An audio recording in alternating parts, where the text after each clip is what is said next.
Hi, I'm Rich, welcome back to my channel. I've just done the front brake pads on the CB500 and I'm just about to do the chain and sprockets down there. So we'll go, shall we? Interesting, actually, when you look at the kit, it is not that if you're a reasonably good DIY enthusiast motorcycle mechanic you should need instructions. It was just interesting to see you've got the rivet link there, plus you've got the little clip that goes around it, but in this kit there is no clip, so you do just rivet it on, so you just need a riveting tool. Irritatingly, I did have to just check with the supplier that was correct, so you won't be doing sort of that step of it, but you'll just be making rivets out of these two pins here. Right, I need all of these things. Anyway, right, we'll get to that in a minute. Let's go and get this chain off, shall we?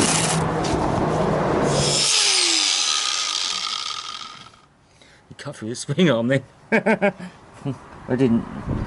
I'm bloody close to it, but anyway, it's easier to do this and mess around. Trying to. You see people just taking the ends off the rivets with an angle grinder and then poking the rivets out. Why don't you just cut through the chain? It's a lot easier.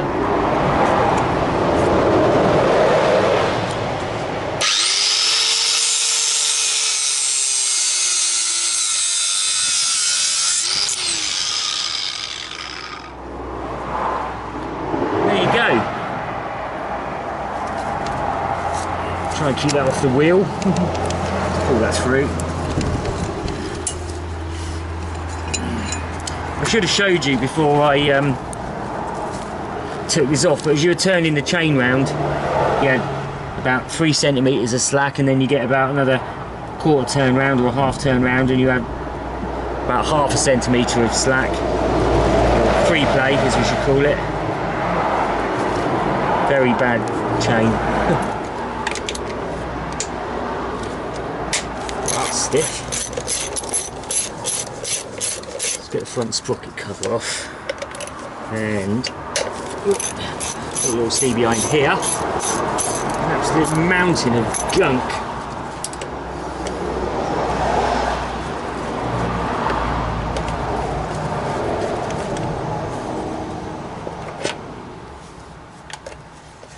These bolts the same length or not?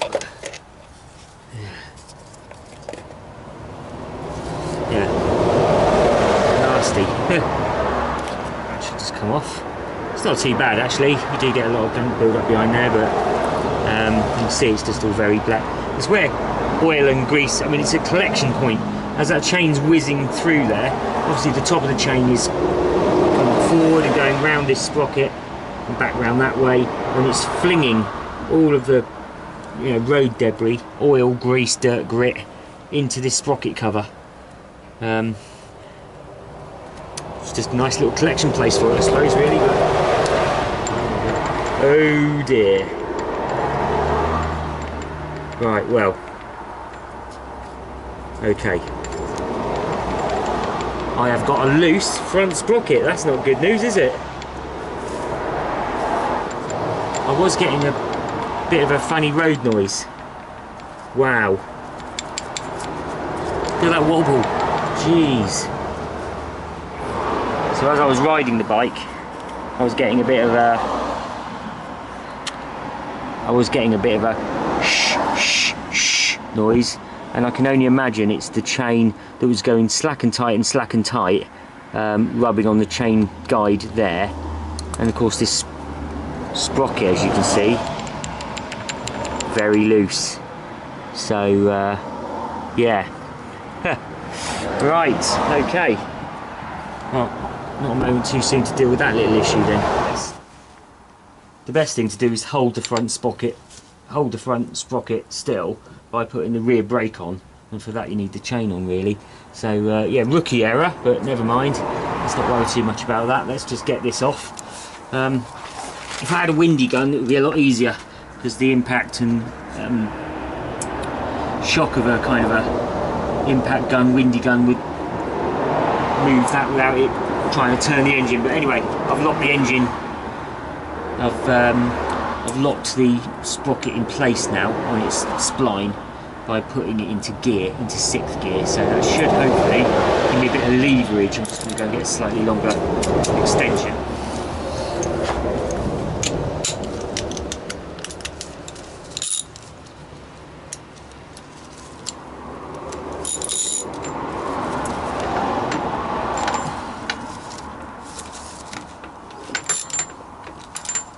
Turning a bit.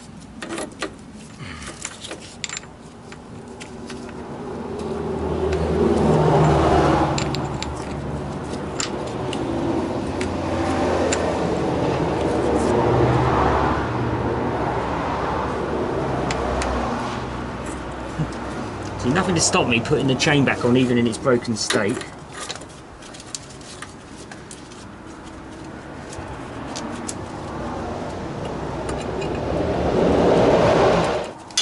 And wait till it just binds up.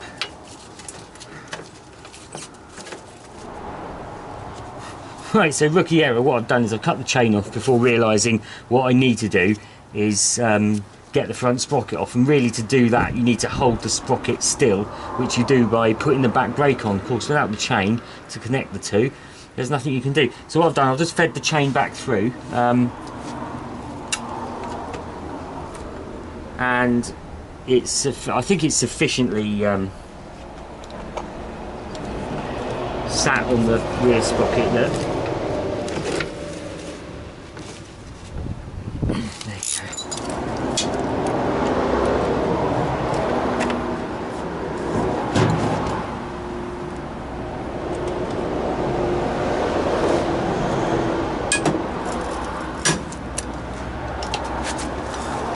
There you go. In the absence of knowing what you're doing.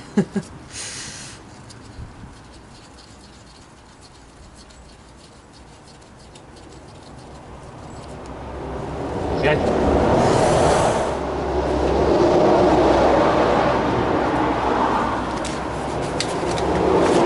Yeah, I think what I'm going to call this video is how not to change your chain and sprockets.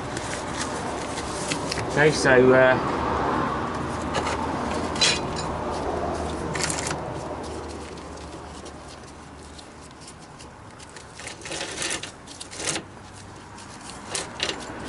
you go. Not done any harm to anything, because the only thing I've kind of sort of messed around with really is the front and rear sprocket and chain, which are all being replaced. There you go. So off comes the sprocket.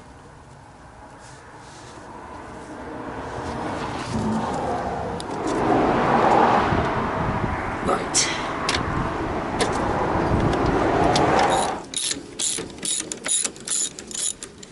Careful not to get all this crud on your wheels. A brand new tyre.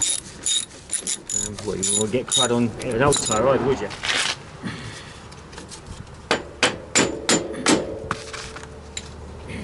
That's what I used last time, just a solid bar.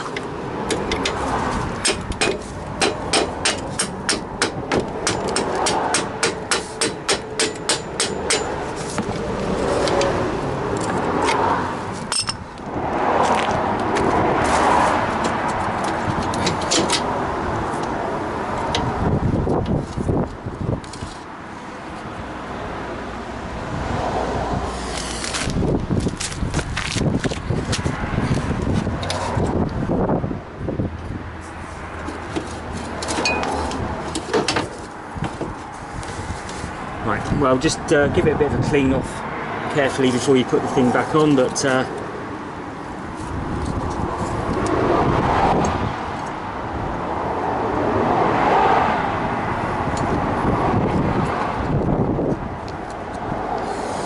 bearings are all good. They're nice.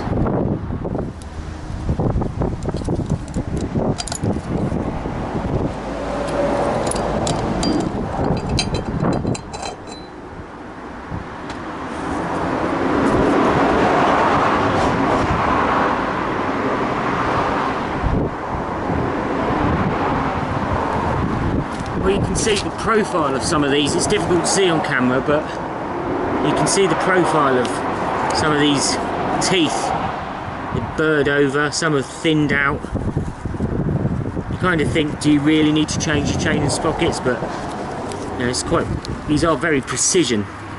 And this one's foobar, as is the front, as was the chain. There you go. So let's do a little comparison against the old and new, shall we? Right. So I'm not so sure how well this can be seen, but you can see around teeth on the rear sprocket you've got a lot of burring, and that's not just dirt, that is burring. Some of these teeth are visibly thinned out.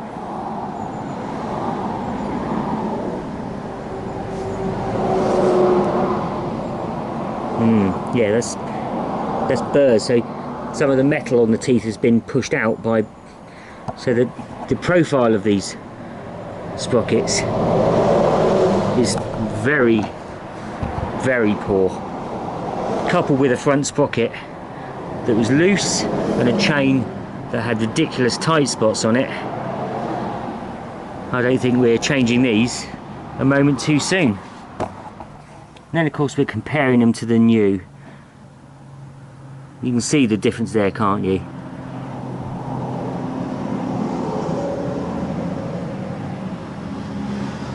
It doesn't, you know, it doesn't need to be said, really, but you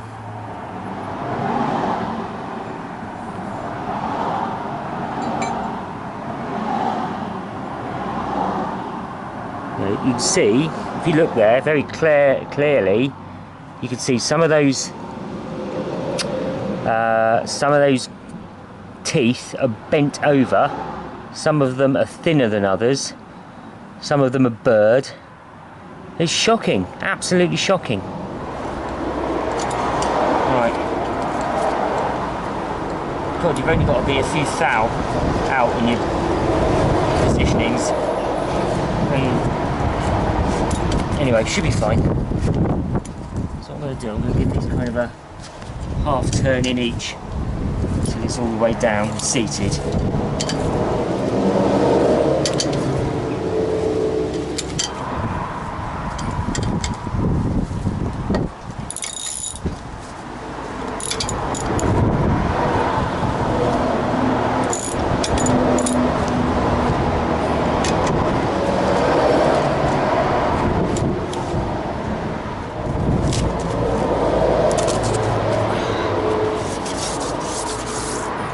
It's a 2002, this disc is about 4 years old.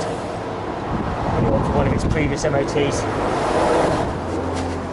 The rule of thumb is you just put the, if there's any writing, you just put it on the outside facing towards you. These are such a tight fit as well. When you first go to put them on, you think, oh my god, that's the wrong size again, but it's just a question of aligning the teeth up.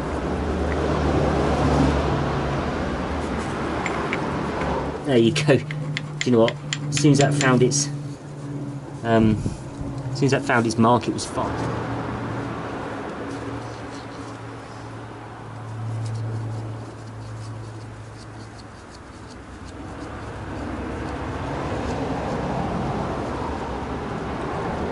Right, now I can't remember rightly, but I think it's about 90. I think it's about 90 Newton meters of torque. Sorry if you're talking old money, I don't know what the foot pounds is. Lovely little touch. I don't know if you can see it here, but apart from the fact you've got MY5, which is the engine model number stamped on there, you've also got the little Honda wings stamped on there. This is the water pump. Beautiful. You go around the other side and you'll see it's got gears 1 to 6 stamped on the clutch casings. It's brilliant.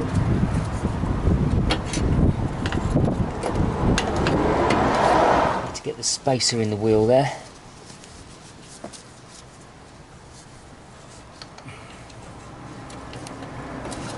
Yeah, that's that one.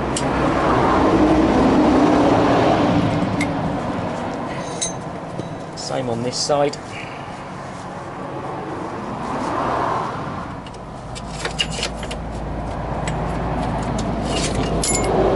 can't miss which way these go in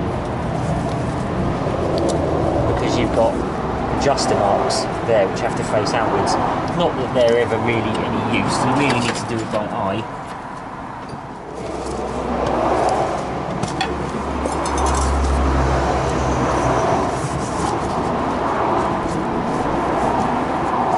Go mad.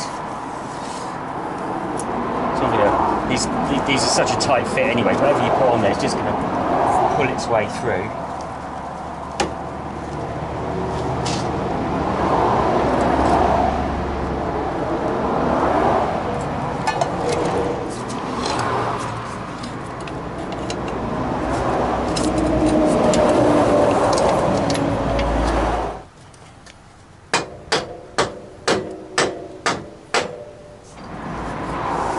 Right, so the spindle's come all the way through now, and so it's gone through. So it's gone through the swing arm, the spacer, through the wheel, the hub, and come round. Gone through the spacer, the brake caliper, and you can see, you probably can't see because of the light, just into the swing arm itself. I just need to drive it back a little bit, because now I just need to put this back in. I took it out just to give myself a little bit better chance of looking at what I'm doing.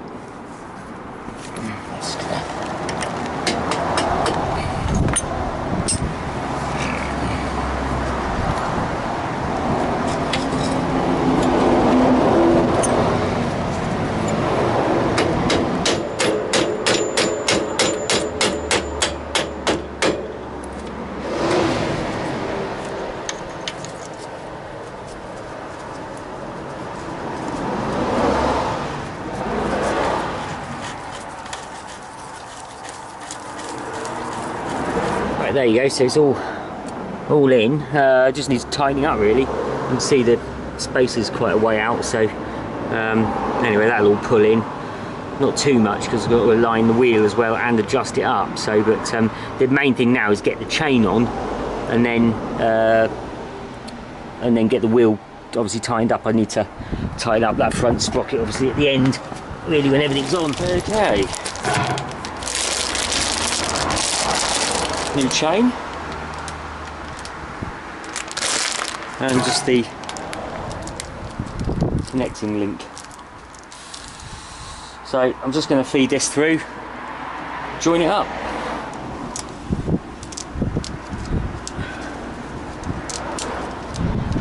Just put a towel down on the floor just so it doesn't. There we go, right. Oh god, this is the bit where the chain starts to get all like icky and yucky and just feeding it through for the moment. Right. We're on the front sprocket.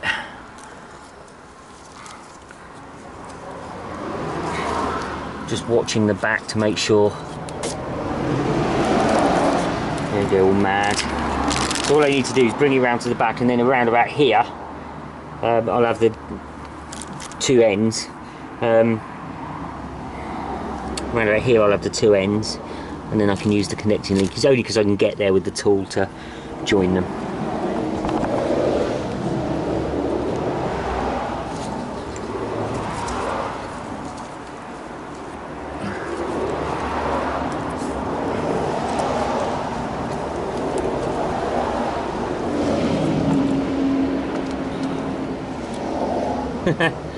Oh dear.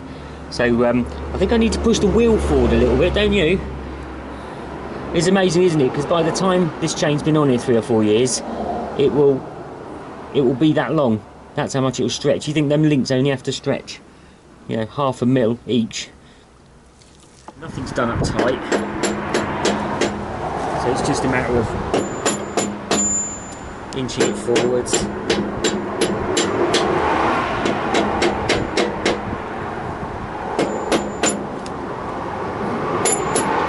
That's what you want to see really when you get it to, because you can, you know, you've got a bit of free play to get the connecting link in. And so what I am going to do though is I'm going to move it to say there, so I can get the tool in. Anyway, as long as I can get the tool in,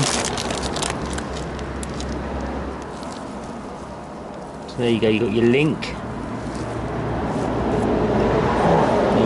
got your link there, and you've got the two little rubber rings, and they're X rings, not O rings, and you're never going to be able to see in this shot, but they're the profile of these, if you cross-section them, is an X rather than a tube.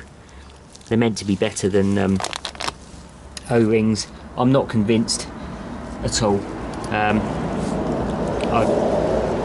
And then you've got the plate that goes on the other side, so essentially this just comes together.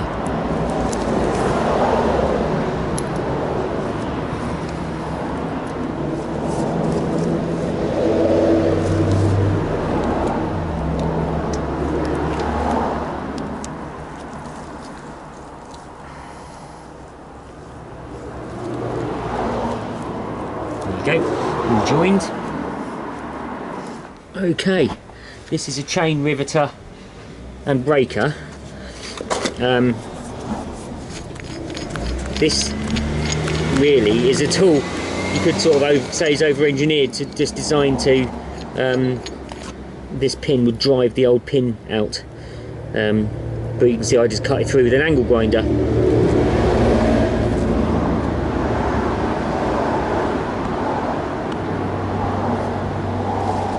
So I'm going to use this tool here, which will essentially sit around the chain there, and it will just force that plate on. Come off my hand there.